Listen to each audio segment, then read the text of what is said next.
Hi friends.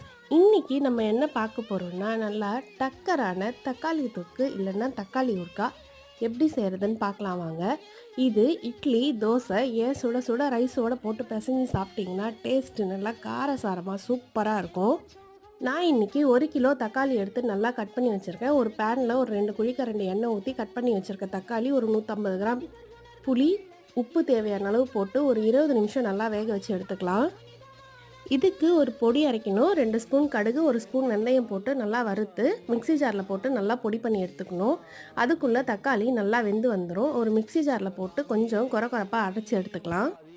எண்ணெய் ஊத்தி கடுகு, ஒரு 10 பல்லு பூண்டு, கருவேப்பிலை போட்டு எடுத்துக்கலாம். நான் இன்னைக்கு தனி மிளகாத்தூள் தாங்க யூஸ் பண்ணுறேன். தனி மிளகாத்தூள் தான் நல்லா இருக்கும். நல்லா போட்டு கிளறிட்டு, அரைச்சி வச்ச தக்காளியை ஊற்றிட்டு கிளறிட்டு, நம்ம அரைச்சி வச்சிருக்க பொடியும் போட்டு இறக்குனீங்கன்னா, நல்லா சூப்பரான தக்காளி ஊறுகாய் இல்லை தக்காளி தொக்கு ரெடி ஆயிடுங்க.